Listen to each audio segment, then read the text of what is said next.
మీసాల గురప్ప అనే ఓ పాస్టర్ పాడిన పాట కోయారే కోయ్ కోయ్ కోయా బామారే సందమామా.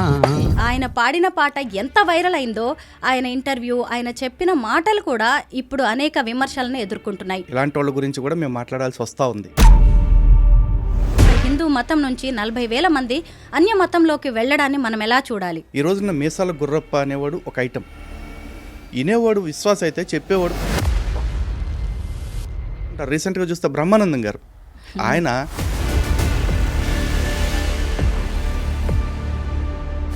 మరి హిందూ మతంలో ఉన్న పురాణాల సంగతి ఏంటి, ఇతిహాసాల సంగతి ఏంటి, మన ధర్మాన్ని ఎందుకు జీర్ణించుకోలేక ఇలాగా పక్క మతంలో వాక్యాలను విని వెళ్తున్నారంటారా? బ్రహ్మ ఎంత నీచుడు, ఎంత భయంకరుడో అర్థమైంది. అరే మీ దేవుళ్ళకి మీ దేవుళ్ళ తాండండి వెళ్ళి, ఒరే బ్రహ్మ ఇదేం పండ్రని అడగండి వెళ్ళి. రాముడికి తండ్రి భూతమా గుర్రమా? అంజనాదేవి భర్త ఎవరంటే కేసరి. వాయుపుత్రుడైనా సరే లేక శివుడి వీర్యం వల్ల రెండిట్లో ఎట్ట పుట్టినా సరే ఇది వ్యభిచారమే. ఇది అక్రమ సంబంధాల పుట్టిన పుట్టుక. వీళ్ళు ఎంత అరాచకంగా హిందూ దేవుళ్ళని నిత్యం దూషిస్తూ ఉన్నారు. అసలు వీళ్ళకున్న అర్హతలేంటి? ఇప్పుడు అలాంటి క్వశ్చన్స్ బైబిల్లో మాకు బోల్డ్ ఉన్నాయండి. యేసు అనేవాడు ఎవరికి పుట్టాడు? ఇంతమందితో తిరిగి కనిందని చెప్పబడుతున్నా మరి యేసుకు చరిత్ర పెట్టుకుని యేసుని దేవుడు అనుకుంటున్నారు. ఈ పాస్టర్లు అందరూ కూడా ఆధ్యాత్మిక హంతకులు. ఏడుకొండలవాడు కొలువై ఉన్న తిరుమలలో కూడా అన్యమత ప్రచారం జరుగుతోంది. అక్కడికి వెళ్ళి కూడా హిందువులను మతం మార్చాలి అనే ఆలోచన ఎందుకు వస్తుంది వీళ్ళకి? అశుద్ధం తినే పందికి కూడా కొన్ని లిమిటేషన్స్ ఉంటాయి. పైకి వీళ్ళందరూ ఏం చెప్తారు? వ్యభిచారం చేయరాదు అంటాడు. ఏ విచారం చేస్తున్న పాస్టర్ల లిస్ట్ ఎంత చూపిస్తాను.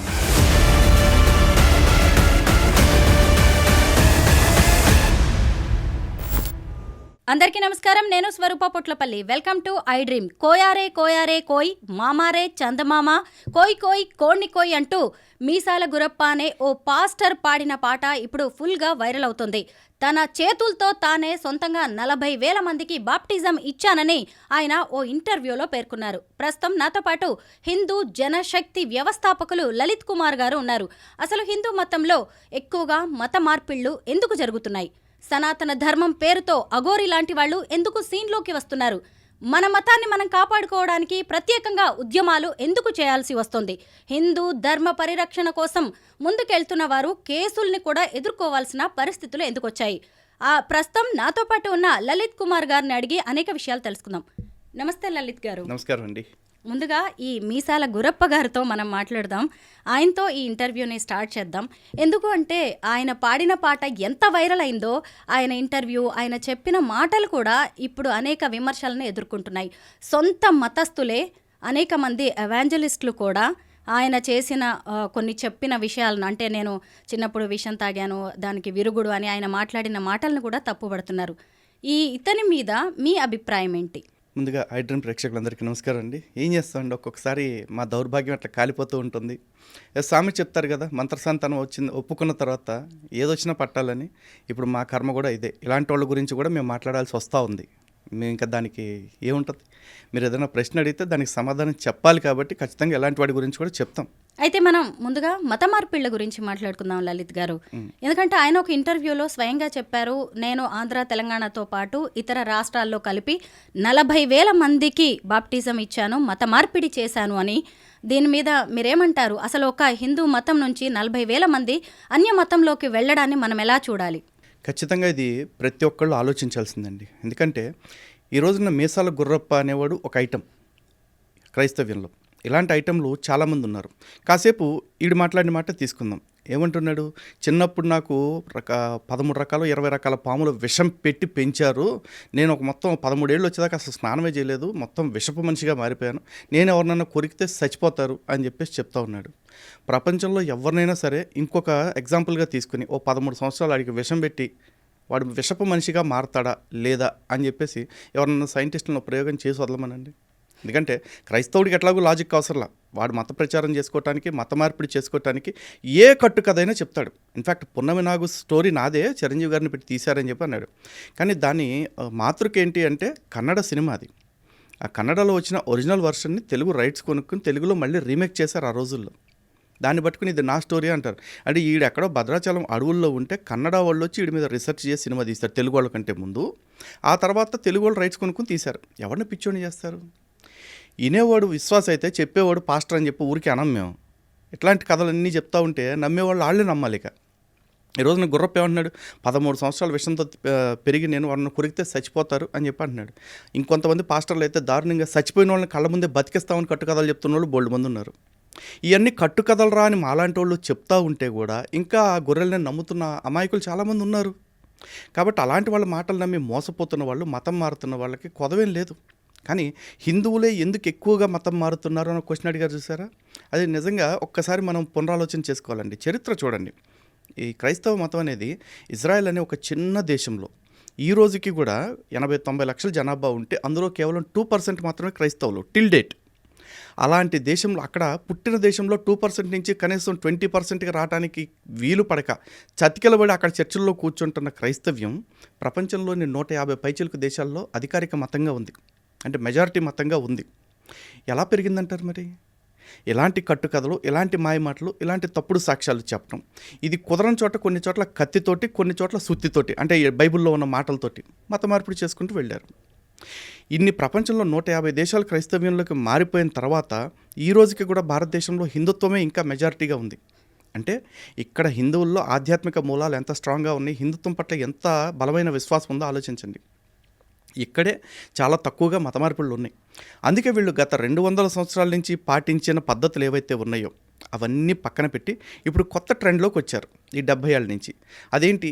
ప్రభుత్వాధినేతల్ని గుప్పెట్లో పెట్టుకొని, అది రాష్ట్రంలో కావచ్చు, కేంద్రంలో కావచ్చు, పెట్టుకొని పాఠ్యాంశాల ద్వారా హిందుత్వం పట్ల విషం కక్కేలా చేయటం. ఇంకా కొన్ని ప్రజా సంఘాల ముసుగులో ఉండే దగా సంఘాలు చాలా ఉన్నాయి. వాళ్ళు రకరకాల నినాదాలతో వస్తారు. ఒకడు చోటా భీమ్ అంటాడు, ఇంకోటి ఏదో మీమ్ అంటాడు, వస్తాడు. వచ్చి వాళ్ళు ఏం చేస్తారు? సనాతన ధర్మంలో కుల వివక్ష ఉంది, సనాతన ధర్మంలో స్త్రీల పట్ల వివక్ష ఉంది అని చెప్పేసి మాట్లాడతాడు.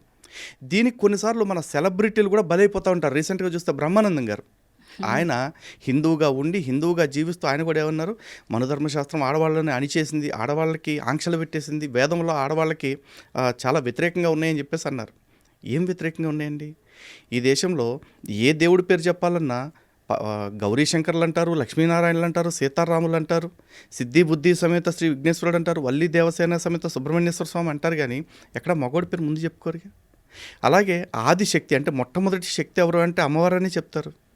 ఇదే దేశంలో ఎంతోమంది వేద పండితులు ఉన్నారు, ఆడవాళ్ళు, గార్గి, మైత్రేయి, అరుంధతి, ఇట్లాంటి వాళ్ళందరూ కూడా. ఇంకా సీత, సావిత్రి, అనసూయ ఇట్లాంటి పతివ్రతల గురించి కూడా చెప్తారు కదా. క్రైస్తవ్యంలో ఒక 10 మంది లిస్టు చెప్పమనండి, పతివ్రతలు అంటే ఎవరంటారు? చెప్పగలరా వీళ్ళు? చెప్పలేరు. కానీ అదే మరి ఇస్లాంలోకి వచ్చేప్పటికి డైరెక్ట్గా ఆడవాళ్ళని బుర్ఖా వేసుకోకుండా బయటికే రావద్దంటారు. ఇది వాళ్ళకి వివక్షలాగా అనిపించదు, అణచివేతలాగా అనిపించదు. ఆడవాళ్ళు పెద్ద పెద్ద ఉద్యోగాలు చేయాల్సిన అవసరం లేదు, బయట వ్యాపారాలు చేయడానికి వీల్లేదని మాట్లాడతారు కొన్ని చోట్ల. ఇది వాళ్ళకి కనపడదు వివక్షలాగా. కానీ హిందుత్వంలో స్త్రీకి ఎంత ఉన్నతమైన స్థానం ఇస్తే హిందువుల గురించి ఎందుకు ఇంత తప్పుగా మాట్లాడతారు? అలాగే హిందువులు పాటించే ప్రతి విశ్వాసాన్ని అవమానిస్తారు. ఉదాహరణకి మనం గోవుని తల్లిగా భావిస్తాం. వీళ్ళు వచ్చేసి ఒక జంతువు నీకు తల్లి అట్ట ఇద్దరా అంటారు. సరే, జంతువు నాకు తల్లి అవుతుందా అవదా సెకండరీ, కానీ నేను దాన్ని తల్లి అనుకోవటం వల్ల ప్రపంచానికి వచ్చే నష్టం లేదుగా. ఇన్ఫ్యాక్ట్ కొన్ని మూగజీవాల ప్రాణం నిలబడద్ది తప్ప. కానీ గోవుని కాదు ప్రతి జీవిని కోసుకు తినండి అని చెప్పే మతాలు మాత్రం వీళ్ళకి శాంతి మతాల్లా కనిపిస్తాయి. అలాగే కుల వివక్ష గురించి మాట్లాడతారు. ఇక్కడ కుల వివక్ష లేదు నిజానికి. వర్ణాశ్రమ ధర్మాలు చెప్పారు. బ్రాహ్మణులు ఈ పని, క్షత్రియులు ఈ పని, వైశ్యులు ఈ పని, శూద్రులు ఈ పని చేయాలని చెప్పేసి చెప్పారు.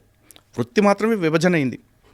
కానీ దీన్ని చాలా చండాలంగా అసలు ప్రమాదకరమైన దానిలాగా మాట్లాడుతూ ఉంటారు. అదే బైబిల్లో ఖురాన్లో చూస్తే బానిస స్త్రీలు అనే పదం కనపడుద్ది, బానిస పురుషులు అనే పదం కనపడుతూ ఉంటుంది. ఖురాన్లో అయితే ఒక స్త్రీ నీకు ఎంతగా నచ్చినప్పటికీ ఆమె అల్లాను నమ్మి విశ్వసించినంత వరకు ఆమె కంటే విశ్వాసురాలైన ఒక బానిస స్త్రీ ఎంతో మేలైనది అంటాడు. అసలు ఈ బానిస స్త్రీలు అనే కాన్సెప్ట్ ఎందుకు వచ్చింది? మరి ఎవడన్నా అడుగుతాడా నీ మత గ్రంథంలో బానిస స్త్రీ అని ఎందుకు ఉంది అని? అలాగే క్రైస్తవ్యంలో బానిసలుగా తెచ్చుకున్న స్త్రీలలో పురుష స్పర్శ ఎరిగిన వారిని అందరినీ చంపేసి పురుష స్పర్శ ఎరుగని వారిని అంటే ఫ్రెష్ క్యాండిడేట్స్ అందరినీ మీ కొరకై అట్టి పెట్టుకున్నాను వాళ్ళ దేవుడే స్వయంగా చెప్పాడు. అలాగే కూతుర్ని స్వయంగా బానిసగా అమ్ముకోవచ్చని చెప్పాడు. అలాగే బానిసని యజమాని కొట్టితే వాడు చచ్చిపోతే పెద్ద పాపం కాదు, వాడు ఒకవేళ బతికితే మాత్రం వాడిని బానిసత్వం నుంచి వదిలేయాలంటాడు. ఏమైంది? ఇవన్నీ ఎవరికి ఎందుకు తప్పుగా కనపడవు? అంటే హిందుత్వం మీద ఒక సిస్టమేటిక్ అటాక్ చేస్తూ ఉంటారు. ఇందులో హిందువుల చేతనే హిందుత్వం అంటే తప్పుడుది అని అనిపించేలాగా వీళ్ళ ప్రవోకింగ్.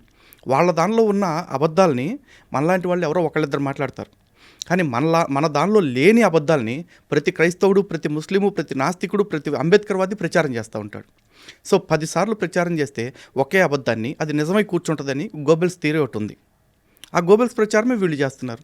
అటువంటి ప్రచారానికి హిందువులు బలైపోతున్నారు.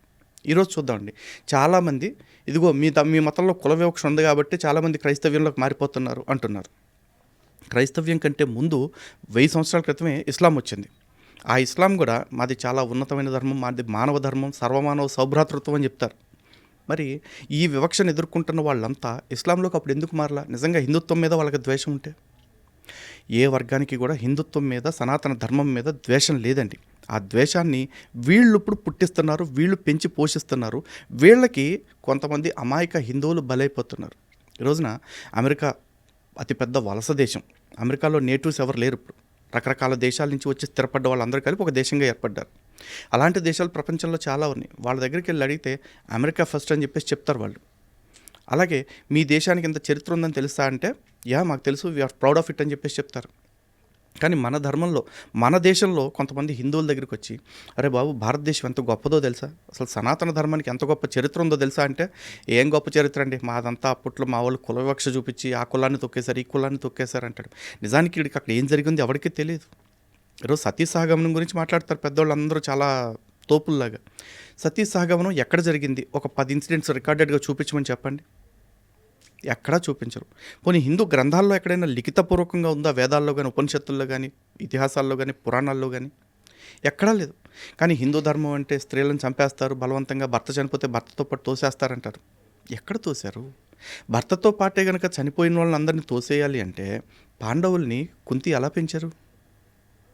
రీసెంట్గా శంకరాచార్యులు వారి తండ్రి చనిపోయారు. మరి ఆర్యాంబ శంకరాచార్యుల వారిని ఏ విధంగా పెంచారు? విధవరాలకు బతికే అధికారం లేదంటారు కదా వీళ్ళు.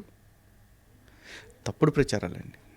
లలిత్ కుమార్ గారు, ఈ మీసాల గురప్ప గారు చెప్పిన మాటల్లో ఇంత వేల మందిని మీరు ఎలా మత మార్పిడి చేశారు అన్నప్పుడు, నా వాక్యం ద్వారా, నా సువార్త ద్వారా అది వినే ఎంతోమంది మా మతంలోకి వచ్చారు అని చెప్పారు.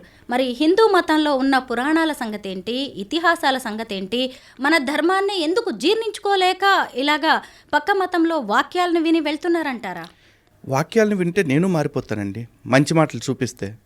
కానీ ఒక్కటే కండిషన్, అదే మీసాల గుర్రపని ఇక్కడ కూర్చోబెట్టండి. మన ఐ డ్రీమ్స్ వేదిక కూర్చోబెట్టి ఆపోజిట్లో నన్ను కూర్చోబెట్టండి. నేను ఆయనతో ఏ రకమైన వాదన పెట్టుకుని ఏం గొడవ పెట్టుకోను. హిందూ గ్రంథాల్లో లేని మంచి మాట మళ్ళీ రాసి పెట్టుకోండి. హిందూ గ్రంథాల్లో లేని మంచి మాట బైబిల్లో నుంచి ఒకటి చూపించమనండి. నేను అంతే, ఇంకేం అడగను. హిందూ గ్రంథంలో, బైబిల్లో లేని మాటలు హిందూ గ్రంథాల్లో ఉన్న మంచి మాటలు ఇన్ని చూపిస్తా ఆయన ముందే. ఇప్పుడు చెప్పండి, ఎవరైనా మతం ఎందుకు మారుతున్నారు అంటే, ఒకటి సనాతన గ్రంథాల పట్ల సరైన అవగాహన లేకపోవటం, 2 వాళ్ళ మత గ్రంథం గురించి వాళ్ళు కట్టుకథలు చెప్పటం వల్ల మతం మారిపోతూ ఉన్నారు.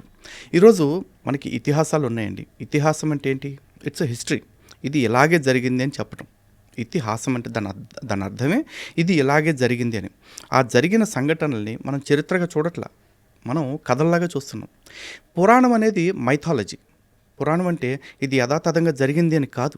అలా జరుగుంటే పురాణానికి కూడా ఇతిహాసం అనే పేరు పెట్టేవాళ్ళు. కానీ పురాణం యొక్క లక్ష్యం ఏంటి అంటే, పురాణం ద్వారా వేదంలో చెప్పబడ్డ విలువలు ఏవైతే ఉన్నాయో వాటిల్ని కథారూపంలో చెప్పారు. శంకరాచార్యులు వారు చెప్పారు, కథారూపేణ మహతాం పురుషార్థ ప్రవర్తకం అని చెప్పేసి. వేదం చెప్పిన చతుర్విధ పురుషార్థాలను సాధించాలి అనే లక్ష్యాల్ని కథల రూపంలో అర్థమయ్యేలాగా చెప్పాలనుకున్నారు. కానీ ఈ పురాణంలో చెప్పిన కథల్ని మనం నిజమని నమ్ముతున్నాం. అంటే ఆ పౌరాణిక కథల్లో నిజంగా బ్రహ్మదేవుడు సరస్వతితో కాపురం చేయటం, లేకపోతే శివుడు పార్వతీదేవితో 100 దివ్య సంవత్సరాలు రమించటం, లేకపోతే తులసిని విష్ణుమూర్తి అత్యాచారం చేశాడంటాం. ఇలా జరగని కథల్ని, అంటే దాని వెనకాల ఉన్న తత్వాన్ని అర్థం చేసుకోకుండా ఆ కథ రూపంలో చెప్పిన తత్వాన్ని మనం నిజమని నమ్ముతున్నాం. ఏది నిజమని నమ్మాలో రాముడిని, కృష్ణుడిని, అది నమ్మం. ఏది నిజం కాదో మనకి విలువలు నేర్పడం కోసం దేవుళ్ళ పేర్లతో కథ రూపంలో చెప్పారో దాన్ని నిజమని ప్రచారం చేస్తూ ఉంటారు, మనం నమ్ముతూ ఉంటాం. దీని కారణంగా ఎక్కువ మంది అమాయక హిందువులు మోసపోతూ ఉన్నారు. సో ఈ వ్యత్యాసాన్ని వాళ్ళకి అర్థమయ్యేలాగా చెప్పటానికి ఒక వ్యవస్థ ఏర్పడాలి. దురదృష్టవశాత్తు మనకున్న ప్రవచనకర్తల్లో అత్యధికులు పురాణాన్ని పురాణంలాగా చెప్తున్నారు తప్ప పురాణం వెనుక ఉన్న తత్వం ఏంటి, దాని తర్కం ఏంటి, దాని యొక్క వాస్తవికత ఏంటి అనేది చెప్పే ప్రయత్నం చేయట్లేదు. ఇది మాట కొంతమంది నొప్పించవచ్చు. పెద్దలకి నీకంటే ఎక్కువ, వాళ్ళకంటే నీకు ఎక్కువ తెలుసా అని నన్ను అడగవచ్చు. వాళ్ళకంటే ఎక్కువ నాకు తెలుసన్న అహంభావం నాకేం లేదు. కానీ వాళ్ళు తెలిసిన వాళ్ళు వాళ్ళకి తెలిసిందే చెప్తున్నారు తప్ప దాని వెనక్కున్న అసలు విషయం చెప్పట్లేదు. అది నా బాధ. లలిత్ గారు, మనం హిందూ ధర్మం గురించి మాట్లాడుకోవాల్సిన విషయాలు ఇంకా చాలా ఉన్నాయి. దానికంటే ముందు నేను మీ గురించి కొన్ని ఇంట్రెస్టింగ్ విషయాలు తెలుసుకోవాలనుకుంటున్నాను. మీరు ఒక హిందువు, ఆ తర్వాత క్రిస్టియానిటీలోకి వెళ్ళారు, కొన్నాళ్ళు అక్కడ ఉన్నారు, ఎవాంజలిస్ట్గా కూడా మత బోధకుడుగా మీరు పనిచేశారు. ఆ తర్వాత మళ్ళీ ఘర్ వాపసి. మీ జీవితంలోనే ఇంత జరిగింది మతానికి సంబంధించి. ఎందుకు మీరు ఇలాంటి స్టెప్స్ తీసుకోవాల్సి వచ్చింది? మీ జీవితంలో ఇన్ని మత మలుపులు ఎందుకున్నాయి? బహుశా సనాతన ధర్మాన్ని పాటిస్తున్నాను కాబట్టి ఇది ఇలా జరిగింది అనుకుంటున్నాను అండి. బుద్ధి కర్మానుసారిని. మన జీవితంలో మనం చేయాల్సిన కర్మలు ఏ విధంగా ఉంటాయో మన బుద్ధి మమ్మల్ని ఆ విధంగా నడిపిస్తుందని నేను నమ్ముతున్నాను. నేను ఆ రోజున తెలిసి వెళ్ళానో తెలియక వెళ్ళానో మొత్తానికి ఆ మార్గంలోకి వెళ్ళటం జరిగింది. ఆ దుర్మార్గపు జీవితాన్ని అనుభవించడం జరిగింది. కానీ అనుభవించాను కాబట్టే ఈరోజు బయటకు వచ్చిన తర్వాత దానిలో ఉన్న లోటుపాట్లన్నీ కనిపెట్టి ఇంతగా చెప్పగలుగుతున్నాను ఈ రోజున. నిజంగా ఆ మార్గంలోకి నేను వెళ్లకుండా ఉంటే ఈరోజు బహుశా నేను ఇంత అథెంటికేటెడ్గా, ఇంత అథారిటేటివ్గా నేను మాట్లాడగలిగేవాడిని కాదేమో.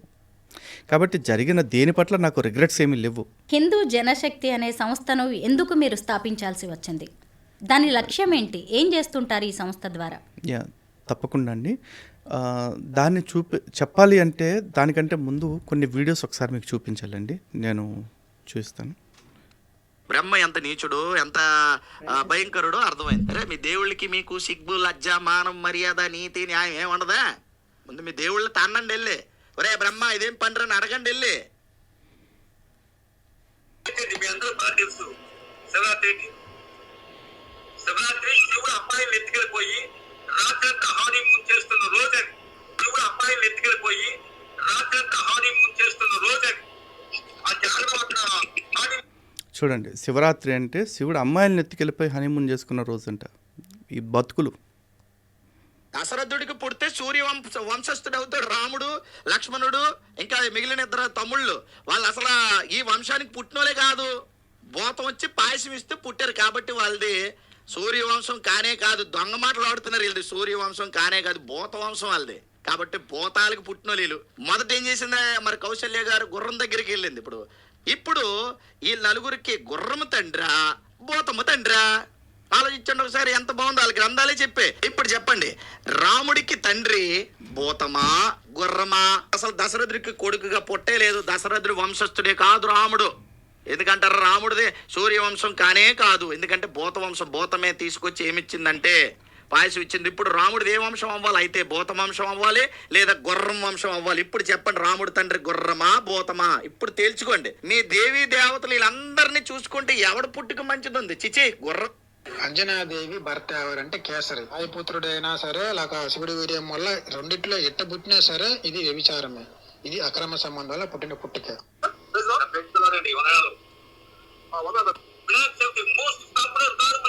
వినాయకుడు అందరూ నమ్ముతారు.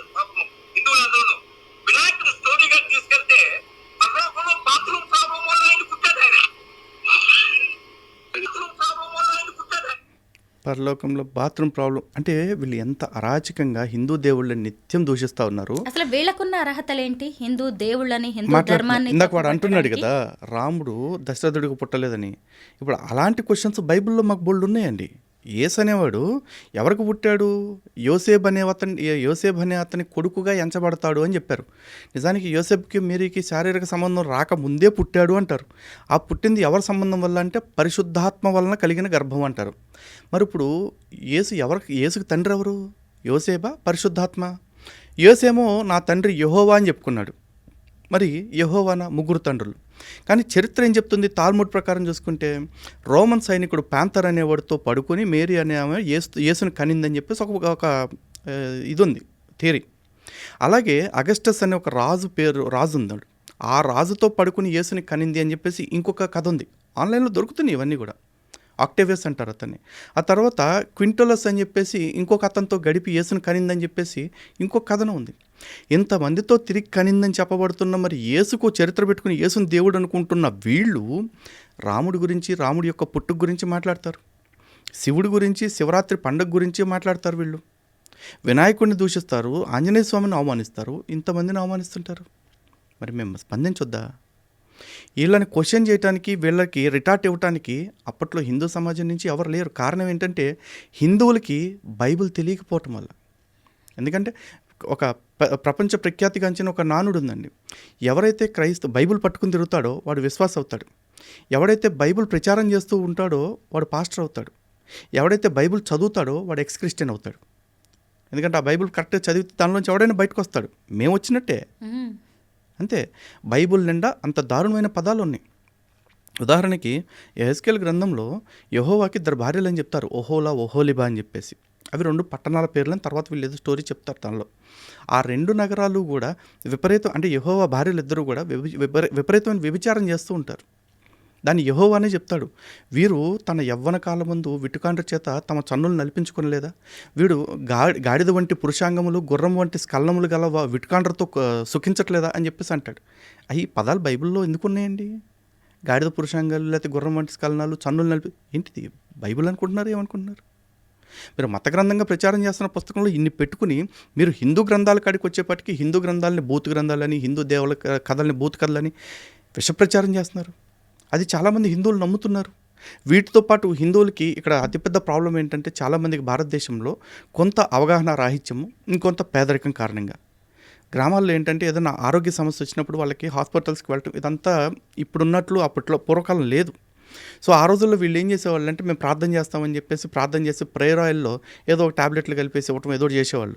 దాంతో వాళ్ళకి ఏదో కాస్త జ్వరం ఉపశమించడం, లేదా తలనొప్పి తగ్గటం జరిగితే, అబ్బో నిజంగా యేసు ఉన్నాడు కాబట్టి మాకు తగ్గింది అంటూ ప్రచారం చేస్తారు. ఈ రోజు కూడా చూడండి, కల్వరి చర్చ్ అని ఇక్కడ హైదరాబాద్లోనే ఉంది. అక్కడ కొబ్బరి నూనె అమ్ముతారు, ప్రేయర్ ఆయిల్ అని చెప్పేసి. అలాగే కల్వరి టెంపుల్ అని బెల్లంపల్లిలో ఇంకోటి ఉంది, అక్కడ కర్చీఫ్లు అమ్ముతారు, ప్రేయర్ కర్చీఫ్స్. వరంగల్లో ఒక చర్చ్ ఉంది, అక్కడ బలూన్స్ ఇస్తారు, ప్రార్థన చేసిన బలూన్స్ అని చెప్పేసి. మామూలు బెలూన్స్లేండి ఇస్తారు. మరి ఇవన్నీ ఇస్తూ ఉన్నారు. ఇవన్నీ ఇస్తున్నప్పుడు వాళ్ళు ఏమనుకుంటారు, ఓకే 1,00,000 మందిలో 1000 మంది నమ్మినట్టు వాళ్ళకి. ఇలాంటి మాయమాటలు చెప్తూ కల్వరి సతీష్ నెలకి 3,500 మందిని మతం మారుస్తున్నాడంట. దాదాపు సంవత్సరానికి ఇప్పటివరకు 30 లక్షల మందిని ఎంతమందిని మార్చాలని చెప్తున్నాడు ఓపెన్గా. మరి ఇలాంటి వాళ్ళందరినీ ఎవరు అబ్జెక్షన్ చేస్తారు? సో వీళ్ళు చేస్తున్న మోసాలు ఇవి, వీళ్ళ గ్రంథాల్లో ఉన్న వాస్తవాలు ఇవి అని చెప్పేసి నాలాంటి వాళ్ళు వచ్చి ఎక్స్పోజ్ చేయటం మొదలుపెట్టారండి. మేము ఎక్స్పోజ్ చేయటం మొదలుపెట్టిన తర్వాత ఇప్పుడు వీళ్ళ ఆగడాలకి కొంత అడ్డుకట్ట పడింది. ఇదివరకంత ఉధృతంగా వీళ్ళు మత మార్పిడి చేయలేకపోతున్నారు. అండ్ మోర్ ఓవర్ మేము వచ్చిన తర్వాత ఇప్పటికీ అనేక మంది తిరిగి సనాతన ధర్మంలోకి వచ్చేస్తున్నారు. క్రైస్తవ్యంలోకి మారిన వాళ్ళు కూడా వీళ్ళు చేస్తున్న మోసాలు, వీళ్ళు చెప్తున్న అబద్ధాలు అన్నీ తెలుసుకుని. ఈ రోజున వ్యవస్థలు కూడా ఎంత నిద్రాణంగా ఉన్నాయంటే, భారతదేశంలో drugs and magical remedies act, drugs and cosmetics act అని 2 యాక్ట్స్ ఉన్నాయి, చట్టాలు. అందులో మిస్లీడింగ్ అడ్వర్టైజ్మెంట్స్ లేకపోతే మిస్లీడింగ్ స్టేట్మెంట్స్ ఇచ్చేవాళ్ళు ఎవరైతే ఉన్నారో వాళ్ళ మీద చట్టపరంగా కేసులు పెట్టాలి. కానీ బాహాటంగా స్వస్థత సభల పేరుతోటి మేము రోగాలు తగ్గిస్తాం, రొస్టులు తగ్గిస్తాం అంటే, నిన్న మొన్న ఒకడు ఉన్నాడు అమతేజ్ అని ఒక ఫ్రాడు, వాడు అరటిపండు ఇస్తాను, అరటిపండు తింటే పిల్లలు పుడతారు మీకు అని చెప్పేసి అంటున్నాడు. ప్రార్థన చేసేస్తే రోగాలు తగ్గించేస్తాను, ఎయిడ్స్, క్యాన్సర్, యాంథ్రాక్స్లు ఏంటేంటో తగ్గించేస్తానంటాడు. మరి ఇన్ని మాట్లాడుతున్న వాళ్ళు అయితే ఓ పని చేయండి, మీరు అన్ని హాస్పిటల్స్ మూసేసి, గవర్నమెంట్నే డిమాండ్ చేస్తున్నా, అన్ని హాస్పిటల్స్ మూసిపారేసి చర్చి పాస్టర్లని ఊరికో 10 మందిని పెట్టేసేయండి. ఎవరైనా సరే వీళ్ళ దగ్గరికి వచ్చి ప్రార్థన చేయించుకోవాలి. రోగం ఒక్కడికి తగ్గకపోయినా ఈయన కాల్చి పాడేస్తామని చెప్పేసి పెట్టండి, రూలు పెట్టరు. వీళ్ళు ఏమంటారు, పాస్టర్లు కూడా అందరికీ తగ్గుద్దని గ్యారంటీ ఇవ్వలేమండి, విశ్వాసం ఉండాలి అని చెప్పేసి అంటాడు. విశ్వాసం ఉంటే నువ్వు చెప్పేది ఏంటి? ఆల్రెడీ విశ్వాసంలోకి వచ్చి క్రైస్తవ్యంలో ఉన్న ఎంతోమంది విధవరాళ్ళని నేను చూపిస్తా. మరి వాళ్ళందరూ భర్తలు ఎందుకు పోగొట్టుకున్నారు? ఎంతోమంది బిడ్డలను పోగొట్టుకున్న క్రైస్తవులు నేను చూపిస్తా, వాళ్ళందరూ బిడ్డలు ఎందుకు పోగొట్టుకున్నారు? అంటే క్రైస్తవ్యం అనేది వీళ్ళు చెప్పేది ఏంటంటే, 1 టైం సెటిల్మెంట్. ఎవడైతే మతం మారకుండా ఉంటాడో, హిందూగా ఉంటాడో అలాంటి వాడికి ఒకసారి రోగం తగ్గిస్తారు. వాడు ఆ మతంలోకి మారే ముందు వాడికి రోగం తగ్గిందంటారు. కారణం ఏంటంటే, తగ్గిన వాళ్ళకి మాత్రమే వీళ్ళు సాక్షులుగా చూపిస్తారు. తగ్గని వాళ్ళు ఎంతమంది ఉంటారు వాళ్ళ గురించి చెప్పరు. కొండకు వెంట్రుకేస్తారు, వస్తే కొండ, పోతే వెంట్రుక. ప్రతి హిందూ దగ్గరికి వెళ్తారు, అమ్మా మా దేవుడిని నమ్ముతారా, ప్రార్థన చేస్తే తగ్గాక అంటారు. సరే అంటాడు, వాడికి అవసరం ఆ నిమిషానికి కాబట్టి. వీడికి ఏం కావాలి? తగ్గిందనుకోండి వాడు మతం మారుతాడు, తగ్గలేదనుకోండి సర్లే అమ్మ మీరు ఇంకా విశ్వాసం బలపడాలి అని చెప్పి వచ్చేస్తాడు. గాలికి పోయే పిండి కృష్ణార్పణ ఒక సామెతం చూసారా? సేమ్ అంతే. వీళ్ళకి ఏదో ప్రార్థన చేస్తాడు, చీకట్లో బాణం వేస్తాడు, తగిలితే తగిలింది, లేకపోతే పోయింది, నష్టమైతే లేదుగా వాడికి. సో ఈ విధంగా ఎక్కువ మందిని మత మార్పిడి చేస్తున్నారు. మత మార్పిడి అనే కంటే కూడా ఆధ్యాత్మిక హత్యలు చేస్తున్నారు వీళ్ళు. ఈ పాస్టర్లు అందరూ కూడా ఆధ్యాత్మిక హంతకులు. లలిత్ కుమార్ గారు, మీరు ఎవాంజలిస్ట్గా ఎంతోమందికి సాక్ష్యం చెప్పారు, సువార్త చెప్పారు. ఇలా మీకు మీరు ఇది కరెక్ట్ కాదు, నేను చేయాల్సిన పని ఇది కాదు అని చెప్పి మీకు మీరు సెల్ఫ్ రివ్యూ చేసుకునే సంఘటన ఏదైనా ఉందా? ఎందుకు మళ్ళీ మీరు వెనక్కి రావాలి అనుకున్నారు? యాక్చువల్లీ నేను క్రిస్టియానిటీకి వెళుతున్న విషయం నాకే తెలియదండి. యవ్వన చాపల్యం అంటారు కదా, ఇంచుమించు అట్లాంటిది. ఎందుకంటే 9 ఏళ్ళు ఎలా ఉండగలిగారు ఆ మతంలో? బాగుంది, సౌకర్యంగా ఉంది, అన్నీ అందుతున్నాయి. అంటే ఎలా అంటే సౌకర్యం అంటే? సౌకర్యంగా అంటే ఇప్పుడు బహుశా ఇప్పుడు చెప్తే నా మీద ఒపీనియన్స్ మారిపోతాయి. క్రిస్టియానిటీలో అందరు పాస్టర్లు ఏ విధంగా ఎంజాయ్ చేస్తున్నారు, నేను అట్లాగే ఎంజాయ్ చేశాను. ఎలా ఎంజాయ్ చేస్తారు పాస్టర్స్? అయ్యి వాళ్ళకి తెలుసులేండి. ఇప్పుడు మళ్ళీ చెప్తే నీకు ఏమైనా సాక్ష్యాలు ఉన్నాయి అంటారు, మళ్ళీ మనోభావాలు దెబ్బతింటే అంటారు కదా. చెప్తున్నా కదా, ఎంజాయ్మెంట్ ఏంటి చెప్తున్నా నా మీద ఒపీనియన్ నేను పోగొట్టుకోలేను కాబట్టి చెప్పలేను ఇప్పుడు అవన్నీ కూడా. బట్ సీరియస్లీ ఒకటి చెప్తానండి, నేనైతే ఖచ్చితంగా దాని నుంచి బయటకు రావడానికి కారణం ఏంటంటే నేను ఏ విధంగా క్రైస్తవుడిగా మారాను అంటానికి నాకు స్టోరీ రాసుకున్నాను. అది నిజంగా నా జీవితంలో జరగల, కానీ తప్పుడు సాక్ష్యం చెప్పుకుంటూ చాలాసార్లు నేను మతం ఈ కారణంగా మారాను అది ఇదని చెప్తూ తిరిగా. ఇన్ఫ్యాక్ట్ ఇంకొక విషయం ఏంటంటే నాతో పాటు ఎవరైతే కూడా వచ్చేవాళ్ళు ఉన్నారో వాళ్ళందరూ కూడా సాక్ష్యాలు చెప్పేవాళ్ళు. అందరం కూడా మేము సరదాగా కూర్చొని నవ్వుకునేవాళ్ళం. ఎరా నీ జీవితంలో ఇట్లా జరిగిందా అంటే ఊరిక బాబాయ్ ఏదో చెప్తాం వేదిక ఎక్కినప్పుడు అట్లా అనేవాళ్ళు. చాలామంది క్రైస్తవులు చెప్పే సాక్ష్యాలన్నీ కూడా సొల్లే, వాళ్ళ జీవితంలో జరగవు. ఇంకోటి ఏంటంటే వీళ్ళందరిలో కొంతమంది ఎవరైతే నిజంగా జరిగిపోయింది అద్భుతాలు అనుకుంటారో వాళ్ళందరికీ కూడా కొన్ని మానసిక సమస్యలు ఉంటాయండి. గాడ్ కాంప్లెక్స్ కావచ్చు, స్కిజోఫ్రీనియా కావచ్చు, ఇట్లాంటివన్నీ కూడా. ఆ మానసిక సమస్యల కారణంగా వాళ్ళకి ఎట్లా ఉంటుంది అంటే ఏదో మాకు నిజంగా అద్భుతం జరిగింది అని చెప్పేసి అనుకుంటూ ఉంటారు. నిజానికి అదొక రుగ్మత. మిగతా వాళ్ళందరూ కూడా రుగ్మత కాదు, అబద్ధపు సాక్ష్యాలు ఇస్తూ ఉంటారు. ఆ సాక్ష్యంలో హిందువులను మతం మార్చాలంటే 2 పాయింట్స్. ఒకటి, ఈ దేవుడి మీద అపరిమితమైన విశ్వాసం కల్పించాలి, ఇతన్ని నమ్ముకుంటే రోగాలు తగ్గిపోతాయి, ఐశ్వర్యం వచ్చేస్తుంది అన్నీ అని చెప్పేసి. అలాగే హిందూ దేవుళ్ళు నమ్ముకున్న తర్వాతే మాకు కష్టాలు వచ్చినాయి అని చెప్పి నిరూపించేలాగా హిందూ దేవుళ్ళకి అగెనిస్ట్గా కొన్ని మాటలు చెప్పాలి. కానీ బుర్ర పెట్టి ఆలోచిస్తే ప్రతి భారతీయుడికి అర్థమవ్వాల్సింది ఏంటంటే కొన్ని లక్షల సంవత్సరాలుగా, కొన్ని తరాలుగా భారతదేశంలో అదే దేవుళ్ళు నమ్ముతున్నారు కదా, మరి వాళ్ళందరూ అద్భుతంగా ఉన్నారు కదా. భారతదేశం ప్రపంచానికి పూజగదిగా నిలిచింది కదా, అన్నపూర్ణగా ఉంది కదా, రత్నగర్భగా ఉంది కదా. మరి ఈ దేశం ఇంత దేదీప్యమానంగా ఎలా ఉంది? అంతా కలిపితే యేసు అనేవాడు వచ్చింది 2000 సంవత్సరాల క్రితమే. ఒకవేళ వచ్చాడు అనుకుంటే, నా దృష్టిలో అయితే యేసు అనేవాడు పుట్టల, అసలు చరిత్రలో యేసు అనేది పెద్ద అబద్ధం. కానీ యేసు అనేవాడు పుట్టాడు అనుకుంటే కనుక 2000 సంవత్సరాల క్రితం.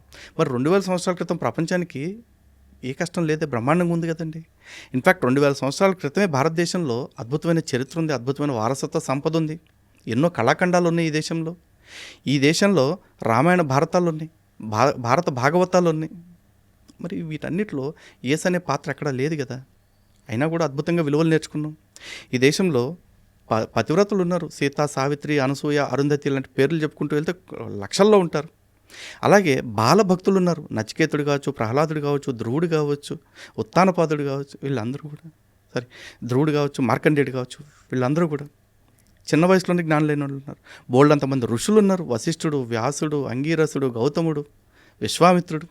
వీళ్ళెవరికి యేసు అనే పేరు కూడా తెలియదు, బైబిల్ ముఖం కూడా తెలియదు. వీళ్ళందరికీ జ్ఞానం ఎక్కడి నుంచి వచ్చింది మరి? లలిత్ గారు, చాలామంది సినీ స్టార్స్ కూడా హిందూ మతాన్ని వదిలేస్తూ ఉన్నారు. ఫర్ ఎగ్జాంపుల్ మనం కొంతమందిని మాట్లాడుకోవచ్చు. ముఖ్యంగా జయసుధ గారు, ఆ తర్వాత దివ్యవాణి గారు కావచ్చు, నగ్మ, అలాగే ఆనంద్ హీరో రాజా గారు, ఆయనైతే ఇంకా పాస్టర్. ఇలా ఎందుకంటే జనం ఫాలో అవుతూ ఉంటారు సినీ స్టార్స్ని, వాళ్ళని ఒక ఐకాన్స్గా చూస్తారు. మతం విషయంలో కూడా ఇలా సినిమా వాళ్ళ ఎఫెక్ట్ ఉంటుందంటారా? నేను ఉంటుందని అయితే నేను అనుకోవట్లేదండి. ఉంటుందన్న ఆశతోటి వాళ్ళు తీసుకొస్తూ ఉంటారు. నిజంగా వీళ్ళందరూ కూడా ఇప్పుడు మీరు చెప్పిన పేర్లు ఎవరైతే ఉన్నారో వాళ్ళందరూ అన్నం తింటుంటే, రోజులో ఒక్క పూటైనా అన్నం తింటుంటే, అంటే విసర్జించిన అశుద్ధాన్ని కాకుండా అన్నమే తింటున్నామని నమ్మితే, బైబిల్ ప్రచారకుల వీడియోలు నేను చూపిస్తాను. అసలు సినిమా చూడటం అనేది సాతాను క్రియ, సినిమాలు చూడటానికి వీల్లేదు అని చెప్పి అంటారు. మరి ఆ సిగ్గు లేకుండా అట్లాంటి మాటలు చెప్తున్న పాస్టర్ని అడుగుతున్నా, ఒరే నువ్వు ఇన్ని సోదికథలు చెప్పావు కదా, మరి ఈ సినిమా నటుల దగ్గరికి వెళ్ళి ఏ రోజైనా సినిమాల్లో చూడటం తప్పు కదమ్మా, సినిమాల్లో యాక్ట్ చేయడం దానికంటే పెద్ద తప్పు, మీరు యాక్ట్ చేస్తేనే కదా చూసేవాళ్ళు చూస్తారు, కాబట్టి ఫస్ట్ మీరు నటన మానేయండి అని వాళ్ళకి చెప్తారా? చెప్పరు. సిగ్గు లేకుండా, అసలు నిజంగా మేము అన్నం తింటున్నాం అనే జ్ఞానమే లేకుండా అలాంటి వాళ్ళని తీసుకొచ్చి మళ్ళీ సాక్ష్యాలు చెప్పిస్తూ ఉంటారు. ఇలా సాక్ష్యాలు చెప్పే వాళ్ళందరి గురించి ఒకటే మాట చెప్తున్నా, సినిమా యాక్టర్లు అంటే కొంచెం సెలబ్రిటీలు అంటారు కదా, సెలబ్రిటీలు అంటే ఎక్కువ మందికి తెలిసిన వాళ్ళు, లేదా అందరికీ తెలిసిన వాళ్ళు, అంతేగాని అన్నీ తెలిసిన వాళ్ళు కాదు వాళ్ళు. వాళ్ళు మతం మారినంత మాత్రాన మనం మారాల్సిన ఏం లేదు. వాడు కాలు కోసుకున్నాడని మనం కంఠం కోసుకోవాల్సిన అవసరం అంతకంటే లేదు. దివ్యవాణి మారారు, జయసుధ మారారు, లేకపోతే ఇంకెవడో మారాడు, గోచిగడికి మారాడు, గన్నయ్యగడి మారాడంటే మారుతారు. ఎవడి ప్రాబ్లమ్స్ ఆడికి. మోసపోవటానికి ఏమైనా పారామీటర్స్ ఉంటాయా అండి? వీడు మోసపోవాలి, వీడు మోసపోకూడదని చెప్పేసి. వాళ్ళు మోసపోయి ఉండొచ్చు, లేదా బహుశా వాళ్ళ ప్రలోభపడి ఉండొచ్చు, దేనైనా అవసరాలకి ఆశపడి ఉండొచ్చు. అరే ఈ మతంలోకి పోతే నాకు ఇన్ని డబ్బులు వస్తాయని నమ్ముండొచ్చు. అక్కడ సుఖపడుతున్నారేమో, ఎవరికి తెలుసు? తెలియదు కదా. వాళ్ళు మారారు కాబట్టి ఇంకెవరో మారతారని నేనైతే అనుకోవట్లేదండి. కలియుగ వైకుంఠం తిరుపతి, ఏడుకొండలవాడు కొలువై ఉన్న తిరుమలలో కూడా అన్యమత ప్రచారం జరుగుతోంది. అక్కడికి వెళ్ళి కూడా హిందువులను మతం మార్చాలి అనే ఆలోచన ఎందుకు వస్తుంది వీళ్ళకి? వీళ్ళకి అది ఇది అని లేదండి. శ్రీశ్రీ గారి కవిత్వం ఏదో చెప్తారు కదా, కుక్క పిల్ల అగ్గిపుల్ల కాదేది కవితకి అనర్హం అని చెప్పేసి. వీళ్ళకి అదేం లేదు. వీళ్ళు అన్ని చోట్ల మతం మార్చడం కోసమే బతుకుతూ ఉంటారు. ఇప్పుడు ఏదో అశుద్ధం తినే పందికి కూడా కొన్ని లిమిటేషన్స్ ఉంటాయేమో బహుశా. వీళ్ళకి అటువంటి లిమిటేషన్స్ ఏమీ ఉండవు. ఏమన్నంటే అచ్చోసిన ఆంబోతుల్లాగా ఏమంటారు, మాకు భారత రాజ్యాంగం హక్కు ఇచ్చింది, ఆర్టికల్ 25 మాకు స్వేచ్ఛ ఇచ్చింది అంట. ఆర్టికల్ 25 నీకు ఎంతవరకు స్వేచ్ఛ ఇచ్చింది? నీ చేతికర్ర నా ముక్కుని తాకనంతవరకే నీకు స్వేచ్ఛనిచ్చింది. నీ మతాన్ని గురించి చెప్పుకోవటానికి మాత్రమే నీకు స్వేచ్ఛనిచ్చింది. వచ్చి నా మతం గురించి దుష్ప్రచారం చేయడానికి నీకు స్వేచ్ఛనివ్వాల. కానీ మొన్న క్రిస్మస్కి కూడా వీళ్ళు కరపత్రాలు వేసుకుంటూ వచ్చారు, మనం చేసే తీర్థయాత్రలు విగ్రహారాధనలు మనకు ఫలితం ఇవ్వమ్మా అని చెప్పేసి. మా యేసుని నమ్ముకుంటేనే నీకు రక్షణ కలుగుతుంది అన్నారు. యేసుని నేను 9 ఏళ్ళు నమ్మాను, నాకు ఏం రక్షణ కలిగింది అంటే, నాకు మందు అలవాటైంది, సిగరెట్ అలవాటైంది, అమ్మాయిలు అలవాటైంది, అబద్ధాలు అలవాటైంది, అన్నీ అలవాటైనాయి. యేసును వదిలిపెట్టేసిన తర్వాత ఈ 4 కూడా వదిలేసాను నేను. నిజంగా చర్చికి వెళ్తే ఈ సుఖాలకు అలవాటు పడి వెళ్ళాను. అక్కడికి వెళ్ళిన తర్వాత అర్థమైంది, ఓకే మనం తప్పు దారిలో వెళుతున్నాము. పైకి వీళ్ళందరూ ఏం చెప్తారు, వ్యభిచారం చేయరాదు అంటాడు. వ్యభిచారం చేస్తున్న పాస్టర్ల లిస్ట్ ఎంత చూపిస్తానండి. చివరికి పోపు క్రైస్తవ లోకానంతటికీ కూడా ప్రపంచ పెద్ద అని చెప్పుకుంటారు. ఆ పోపు చర్చిల్లో పసిపిల్లల మీద జరుగుతున్న లైంగిక దాడులకి బహిరంగంగా క్షమాపణ చెప్పాడు. అందులో గే సెక్స్ మగపిల్లల మీద కూడా దాడులు చేస్తున్నారు వీళ్ళు, లైంగిక దాడులు మైనర్ బాలుల మీద. మైనర్ బాలల మీద జరుగుతున్న దానికి పోప్ క్షమాపణ చెప్పాడు. ఎవడన్నా నేను మాట్లాడతాడా? తర్వాత నైజీరియాలో కుమాసి అని ఒక పాస్టర్ ఉన్నాడు. వాడు చర్చికి వచ్చిన ఆడవాళ్ళందరికీ కూడా పడుకోపెట్టి, వీడియోస్ ఉన్నాయి, మీరు పాస్టర్ కుమాసి వీడియోస్ అని కొట్టండి. నైజీరియాలో వచ్చిన ఆడవాళ్ళకి సెక్స్ పోస్చర్స్ నేర్పుతూ ఉన్నాడు. పాస్టర్ వెరోనికా అని ఒక పాస్టర్ ఉంది. ఆమె డైరెక్ట్గా తనది అనాయింటెడ్ వజైనా అని చెప్పేసి చెప్తూ, నాతో ఎవరైతే సెక్స్ చేస్తారో వాళ్ళకి వెంటనే పిల్లలు పుడతారు అని చెప్పేసి ప్రచారం చేస్తుంది. చర్చికి వచ్చే మగవాళ్ళు తనతో సెక్స్ చేయాలని. ఇవన్నీ చర్చల్లో జరుగుతుంది. కొన్నాళ్ళు హిందుత్వం నుంచి క్రిస్టియానిటీలోకి వెళ్ళారు, వెనక్కి వచ్చారు ధైర్యం చేసి. కానీ చాలామంది అక్కడికి వెళ్ళి అక్కడ ఇమ్మడలేక, హిందుత్వాన్ని ఆచరించలేక త్రిశంకు స్వర్గంలో ఉన్నట్టుగా ఉంటారు. అలా వెనక్కి రావాలనుకునే వాళ్ళకి మీరు చెప్పేదేంటి? నిజంగా నేను కూడా క్రిస్టియానిటీలోకి వెళ్ళేటప్పుడు చాలామంది అన్నారు, నువ్వు బాప్తిజం తీసుకున్నావు, బాప్తిజం తీసుకుని క్రైస్తవ్యాన్ని వదిలిపెట్టటువంటి మహాపాపం, దీనికి ప్రభువు నీకు తగిన శిక్ష వేస్తాడు అని చెప్పేసి అన్నారు. నాకు శిక్ష ఇస్తామేంటి ప్రభు? నేను 9 ఏళ్ళు దానిలో ఉన్నాను, బాప్తిజం తీసుకున్నాను, బయటకు వచ్చాను. బయటకు వచ్చి కూడా దగ్గర 10 ఏళ్ళు దాటిపోయింది. ఏంటి యేసు నన్ను ఏం చేయగలడు? నేను చెప్తున్నా, అసలు యేసు అనేవాడు ఉంటే కదా నన్ను ఏమన్నా చేయటానికి. దేవుళ్ళు అనేవాళ్ళు ప్రపంచంలో ఎంతమంది ఉండరండి. ఉండేది భగవంతుడు ఒక్కడే. ఒకవేళ నిజంగా హిందూ భగవంతుడు వేరే, క్రైస్తవులు దేవుడు వేరే, ముస్లింలకు దేవుడు వేరే ఉంటే, ఒకవేళ హిందువుల కంటే క్రైస్తవ దేవుడు గొప్పోడైతే, నాకు ఒక తలకాయ ఉంటే ఆడికి 2 తలకాయలు ఉండాలి, నాకు 2 కళ్ళు ఉంటే ఆడికి 4 కళ్ళు ఉండాలి అని ఉన్నాయా? లేవుగా. అందరం ఒకటే, అందరినీ పుట్టించింది ఒకటే, అందరూ తిరిగి పోయేది ఒక్కడి దగ్గరికే.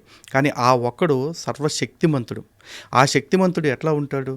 ఐశ్వర్యస్య సమగ్రస్య వీరస్య యశశ్రియస్య వైరాగ్యస్య అని 6 లక్షణాలు, షడైశ్వర్యాలు భగవంతుడికి చెప్తారు. ఈ షడైశ్వర్యాల్లో అన్నీ ఉంటాయి భగవంతుడికి. నియామకాధికారం నుంచి యశస్సు, కీర్తి అన్నీ ఉంటాయి. అన్నిటికంటే మించి వైరాగ్యం ఉంటుంది. కారణం ఏంటి? భగవంతుడికి వైరాగ్యం ఎందుకు ఉంటుందంటే, అంతా నాదే అయినప్పుడు నాకు దేని మీద ఆశ ఉంటుంది? నా ఇంట్లో 100 కోట్లు ఉన్నాయండి, నాకు నా ఇంట్లో వస్తువు నేనే దొంగతనం చేసే అంత అవసరం నాకు ఉంటుందా? పోనీ నా ఇంట్లో వస్తువు, ఇది నా వస్తువే కదా, తీసి నా గదిలో పెట్టుకుంటే బాగుండు, అట్లా నాకేమైనా కోరిక ఉంటుందా? మొత్తం నాదే కదా, ఇల్లే నాది అయినప్పుడు నాకు నచ్చిన వస్తువు నా గదిలో ఉండాలని కోరిక నాకేమైనా ఉంటుందా? ఏమీ ఉండదుగా. అందుకే హిందూ దేవుళ్ళు ఎక్కడా కూడా ఇదిగో నన్ను నమ్మకపోతే నిన్ను చంపేస్తా, నన్ను నమ్మకపోతే నిన్ను నరకంలో వేస్తా అంటూ బెదిరించరు. అదే మీరు ఖురాన్ బైబిల్ చూడండి, నన్ను నమ్మని వాళ్ళు ఎవరన్నా ఉంటే వాళ్ళని తీసుకొచ్చి మంటల్లో వేసేయండి, రాళ్లతో కొట్టి చంపేయండి అని చెప్పేసి దేవుడు స్వయంగా చెప్తాడు. ఓ పెద్ద నువ్వు తోపు పీకుడు గడివి కదా, మరి నువ్వే చంపొచ్చుగా. మమ్మల్ని మేము కొట్టు చచ్చిపోమని చెప్పటం ఎందుకు? నిన్ను పూజించట్లేదని కదా నీ ప్రాబ్లము. నీకు ప్రాబ్లం ఉన్నప్పుడు నువ్వు చేయాలి అది, చంపటం, బతక, నరకటం లాంటి. అంటే ఆ దేవుళ్ళు ఎవరు కూడా వైరాగ్యంతో లేరు. దేవుడిగా చెప్పబడే వాళ్ళకి విరాగతత్వం లేదు. ఆశతోటి కొట్టుకులాడుతూ ఉన్నారు. వాళ్ళు భక్తులను కూడా ఏ విధంగా ఆశ పెడతారు అంటే, ఇగో నువ్వు మంచి పనులు చేసేసి స్వర్గానికి వచ్చావనుకో, అక్కడ నీకు మంది కన్యలను 72 మంది కన్యలను ఇస్తాను, లేకపోతే మద్యం పారేసి అలయర్లు ఇస్తాను అని చెప్పేసి అంటాడు. అంటే ఏంటి, ఇక్కడ తాగొద్దు, అమ్మాయిలతో తిరగొద్దు, ఎందుకు తిరగొద్దు అంటే అక్కడికి వచ్చాక నీకు అమ్మాయిలను ఇస్తాను, ముందిస్తాను కాబట్టి. ఇది ఎక్కడ పరలోకం, ఇది ఎక్కడ స్వర్గం, నాకు అర్థం కావట్లేదండి. మనుషుల్ని మంచిగా బతకండి, మంచి చెయ్యండి, డూ గుడ్ బీ గుడ్, ఇలా చెప్పాలి కదా. సనాతన ధర్మం మొత్తం ఎప్పుడు కూడా సర్వే జనా సుఖినోభవంతో అంది, కానీ హిందూ జనా సుఖినోభవంతో ఎక్కడన్నా విన్నారా మీరు? ఉండదు. కానీ వీళ్ళు అలా కాదు, మా మతంలో ఉన్నవాడికే పరలోకానికి ప్రవేశం అంటారు. ఆ గుర్రప్పని తీసుకొస్తారో లేకపోతే ఇంకో ఎర్రప్పని తీసుకొస్తారో, తీసుకొచ్చి ఒరే నేను జీవితకాలం మంచి పనులే చేస్తా, నీ బైబిల్లో చెప్పిన ప్రతి మంచి పని చేస్తా, యేసుని నమ్మటం తప్ప నేను స్వర్గానికి వెళ్తానా వెళ్ళనా అని అడగండి. యేసుని నమ్మటం తప్ప బైబిల్లో చెప్పిన ప్రతి మంచి పని చేస్తారు, 100 ఏళ్ళు చేస్తారు. చచ్చేటప్పుడు యేసుని మాత్రం నమ్మను, తీసుకెళ్ళడా అడగండి, అప్పుడు తేలిపోద్ది దేవుడో కాదు. సికింద్రాబాద్ ముత్యాలమ్మ గుడి మీద దాడి తర్వాత అఘోరీ సీన్లోకి వచ్చింది. సనాతన ధర్మం, హిందూ ధర్మ పరిరక్షణ అంటూ దిగంబరంగా ఆమె చేసిన హల్చల్ ఏంటో చూసాం. అప్పుడు కూడా కొంత హిందూ మతం మీద, హిందూ ధర్మం మీద కొంత ట్రోలింగ్ అనేది జరిగింది. మీరేమంటారు ఈ అఘోరీ లాంటి వాళ్ళ మీద? మీ అభిప్రాయం ఏంటి? నాకేం పెద్ద అభిప్రాయం ఏం లేదండి. ఇప్పుడు ఏదో మార్కెట్లో చాలామంది వస్తుంటారు, పోతూ ఉంటారు. ఆవిడ వచ్చారు, ఏదో చేస్తానన్నారు, మొన్న ఏదో స్టేట్మెంట్ కూడా ఇచ్చారు కదా, నేను నరుకుతా సంపుతా అని చెప్పి అన్నారు కదా. ఆ నరికిన రోజున, చంపిన రోజున ఆవిడ గురించి మాట్లాడతాను నేనైతే నరుకుతా సంపుతా నేను స్టేట్మెంట్లు ఇవ్వను, నరకమని చంపమని చెప్పను. ఎందుకంటే ఈ దేశంలో ఏది జరుగుద్ది, ఏది జరగదు అనే దాని మీద కనీస అవగాహన నాకుంది. నాకు హిందుత్వాన్ని కాపాడుకోవటం అంటే హిందువులను కూడా కాపాడుకుంటూ వెళ్ళాలి. కాబట్టి నేను రెచ్చగొట్టే స్టేట్మెంట్ల కంటే కూడా ప్రాక్టికాలిటీకి ఎక్కువ ప్రయారిటీ ఇస్తాను. లవ్ జిహాద్ అనేది ఈ మధ్యకాలంలో ఎక్కువగా వినిపిస్తోంది. మతం పేరుతో, ముఖ్యంగా ప్రేమ పేరుతో ఈ మత మార్పిళ్ళు అనేవి ఎక్కువైపోయాయి. నేను ఈ మధ్య నాకు తెలిసిన సర్కిల్లో ఇంటర్ రిలీజియన్ మ్యారేజెస్ చేసుకున్న వాళ్ళలో హిందూ మతంలోకి వచ్చిన వాళ్ళకంటే ఇతర మతాల్లోకి వెళ్ళిపోయిన ఈ ప్రేమ జంటలే నాకు ఎక్కువగా కనిపించాయి. ఎందుకు ఇలా జరుగుతోందంటారు? మీరు అన్నారు కదండి లవ్ జిహాద్ ఈ మధ్య ఎక్కువగా వినిపిస్తున్నమాట అని. కాదండి, ఎక్కువగా జరుగుతున్న సంఘటనలు అవి. ఎక్కువ వినిపించడం మాత్రమే కాదు, జరుగుతున్నవే వినిపిస్తున్నాం. కాకపోతే చాలామంది ఏమంటారంటే లవ్ జిహాద్ టాపిక్ వచ్చినప్పుడు ప్రేమకు మతం ఏంటండి అని చెప్పేసి అంటారు. మేము కూడా అదే అంటున్నాం, ప్రేమకు మతం లేదు, కానీ పెళ్ళికి మతం కావాల్సి వస్తుంది వాళ్ళకి. కారణం ఏంటంటే ఖురాన్లోనే చాప్టర్ 2 వర్స్ 226లో చాలా క్లియర్గా చెప్తున్నారు, ఒక అవిశ్వాసురాలైన స్త్రీ నీకు ఎంతగా నచ్చినప్పటికీ ఆమె విశ్వసించి అల్లా మార్గంలోకి రానంత వరకు ఆమె కంటే విశ్వాసురాలైన ఒక బానిస స్త్రీ ఎంతో మేలైనది అని చెప్పేసి చెప్తాడు. అంటే నీకు ఎంత నచ్చినా సరే అమ్మాయి అల్లాని నమ్మనంత వరకు నీకు అమ్మాయి తగిన అమ్మాయి కాదు, నువ్వు చేసుకోవటానికి వీలు లేదు, స్పష్టంగా చెప్తుంది, వాళ్ళ మత గ్రంథం చెప్తుంది. వాళ్ళు అదే పని చేస్తున్నారు. అమ్మాయిల్ని ప్రేమించేటప్పుడు మనం అంతా ఒకటే, నువ్వు నేను సమానం, బొంగు బోషాను అన్నీ చెప్తారు. అయిపోయిన తర్వాత ఏముంటుందంటే పెళ్లి చేసుకోవాలంటే మాకు ఈ క్లాజ్ ఉంది అంటారు. కొంతమంది ఏం చేస్తారు అతి తెలివిగా, పెళ్లి చేసుకునేటప్పుడు కూడా హిందూ పద్ధతి, ఇస్లాం పద్ధతిలో చేసుకుంటారు. పెళ్ళై పిల్లలు పుట్టికి ఇది ఇటు పోవటానికి దారి లేకుండా అయిపోయింది అనుకుని, అన్ని దారులు క్లోజ్ అయిపోయినాయి అనుకున్న తర్వాత నువ్వు మతం మారుతావా, నిన్ను వదిలేయమంటావా, తలాకిచ్చేనా అని చెప్పేసి అంటాడు. చచ్చినట్టు మతం మారాల్సింది. అక్కడతో ఆపుతారా అంటే వాళ్ళతో ఆగట్లా, వాళ్ళ బంధువులు వాళ్ళని కూడా ఈ అమ్మాయిని చిత్రహింసలు పెట్టి వాళ్ళని కూడా మత మార్పిడి చేసే ప్రయత్నాలు చేస్తూ ఉంటారు. రొటీన్ కోర్సు జరిగిపోతూ ఉంది. కానీ మన చుట్టుపక్కల కళ్ళు మూసుకుని పాలు తాగుతున్న పిల్లలు ఎంతోమంది ఉన్నారు, వాళ్ళని మనం మేధావులు అంటాం. ఆ మేధావులు ఏం చేస్తూ ఉంటారంటే ఇలా ప్రేమకు మతాన్ని అంటగడతాం తప్పు, ఎంతోమంది హిందువుల ఆడపిల్లల్ని, ఎంతోమంది ముస్లిం ఆడపిల్లల్ని హిందువులు పెళ్లి చేసుకోవట్లేదు అంటారు. చేసుకుంటే ఏమవుతుంది, ఆ చీకటి బుర్కాల్లో నుంచి చక్కగా చీరకట్టులోకి వస్తున్నారు. ఆ బుర్కా బందీ మాట నుంచి బయటకు వచ్చి బొట్టు కాటుకతో కళకళలాడుతున్నారు. అది ఇక్కడ మ్యాండేటరీ కాదు మతం మార్చడం అనేది. ఇక్కడ హిందువుగా మారితేనే పెళ్లి చేసుకో అని చెప్పేసి ఏ మత గ్రంథంలో అయినా ఉంటుందా? ఎక్కడా కనపడదు. కానీ అక్కడికి వెళ్ళాలి అంటే హిందూ ఆడపిల్ల కంపల్సరీ మతం మారాలి. మరి ఏం చేస్తాం? దీనికి మేము లవ్ జిహాద్ అని పేరు పెట్టుకున్నాం. ఇది ఒకవేళ కొంతమంది మేధావులకి పేరు ఇబ్బంది అయితే లవ్ జిహాద్ అని కాకపోతే ఇంకో పేరు మీరే సజెస్ట్ చేయండి. కానీ ప్రేమ పేరుతోటి మత మార్పిడి జరుగుతుందా లేదా అది దాన్ని ఒప్పుకోవటానికి సిద్ధపడండి ఫస్ట్. అంతేగాని ఎదవ హిపోక్రసీ, ఎదవ సెలెక్టివ్ సింపతిలు మా దగ్గర చూపించొద్దు. ఎందుకంటే మీరు కళ్ళు మూసుకుని పాలు తాగుతున్నారు, మేము కళ్ళు తెరిచి ప్రపంచాన్ని చూస్తున్నాం, వాస్తవాలను చూస్తున్నాం. మనం చిన్నప్పటి నుంచి కూడా పరమత సహనం పాటించాలి, మత స్వేచ్ఛ అదొక హక్కు అని కూడా చదువుకున్నాం. అలాగే సర్వమత సమ్మేళనం, సర్వ విశ్వాసాలు, ఆచారాల సమ్మేళనమే భారతదేశం, హిందుత్వం అని కూడా చదువుకున్నాం. అంటే సహజంగా ఒక హిందువు ఉంటే మసీదుకు వెళ్తారు, అలాగే చర్చికి వెళ్తారు, వాళ్ళ మాటలు వింటారు. కానీ అన్య మతస్థులు ఎవరు కూడా పెద్దగా మన గుడికి రావడానికి ఇష్టపడరు, మన ప్రసాదాలు తినడానికి ఇష్టపడరు, మన దేవుళ్ళకి దండం పెట్టడానికి కూడా ఇష్టపడరు. అంటే హిందూ అనే వ్యక్తి ఇంత లిబరల్గా ఉండడం వల్లే ఇలా హిందుత్వం మీద దాడి జరుగుతుంది అంటారా? ప్రాబ్లం ఏంటంటేనండి, చెప్పే విధానంలో తేడా రావటం వల్ల కమ్యూనికేషన్ ఎక్కడో మిస్ అయింది. ఇప్పుడు మాతృవత్ పరధారేషు అంటారు, అంటే ప్రతి స్త్రీని తల్లిగా భావించు అని చెప్పేసి చెప్తారు. అదేమన్నా పెద్ద దోషమా? లేదు కదా. సరే, తల్లిని ఎట్లా గౌరవిస్తున్నామో మిగతా తల్లులను కూడా అట్లా, మిగతా వాళ్ళని కూడా అదే తల్లి భావంతో గౌరవించి అన్నారు. కానీ స్త్రీనే కదా అని చెప్పేసి నా పెళ్ళాన్ని ఎట్లా చూస్తున్నానో మిగతా వాళ్ళ పెళ్ళాలను కూడా నా పెళ్ళాలాగా చూస్తానంటే దరిద్రంగా ఉందా? అంటే మత స్వేచ్ఛ లేకపోతే మతాల యొక్క సమానత్వం ఎంతవరకు పాటించాలో అంతవరకు పాటించాలండి. ఇప్పుడు పక్క మతాల వాడు మన గౌరవిస్తున్నాడు అనుకోండి, ఒక ముస్లిం నా గుడిని ఎంత గౌరవిస్తాడో నేను అతని మసీద్ని అంత గౌరవిస్తా. ఒక ముస్లిం నా దేవుడిని ఎంత గౌరవిస్తున్నాడో నేను వాళ్ళ దేవుడిని అంతే గౌరవిస్తా. ఒక ముస్లిం నా ఆచారాన్ని ఎంత గౌరవిస్తున్నాడో నేను అతని ఆచారాన్ని అంతే గౌరవిస్తా. కానీ నా ఆచారాన్ని, నా దేవుడిని, నా దేవాలయాన్ని పదే పదే కించపరుస్తూ నువ్వు మాత్రం నా మతాన్ని గౌరవించు అంటే నేను గౌరవించను. కానీ నువ్వు నా దేవుణ్ణి తిడుతూ తిరిగి నేను నీ దేవుణ్ణి తిట్టినప్పుడు మాత్రం సర్తన్సే జుదా నీ పేక్ కోసేస్తానంటే కోసేయి. ఈ దేశంలో అవమానంతో బతకటం కంటే ఆత్మగౌరవంతో చచ్చిపోవటం నాకు సుఖం అనిపిస్తుంది. Thank you so much Lalit గారు. హిందూ మత పరిరక్షణకు మీలాంటి వాళ్ళు ముందుకు వెళ్తున్న తీరు ఎంతో అభినందనీయం. Thank you so much. ధన్యవాదాలండి.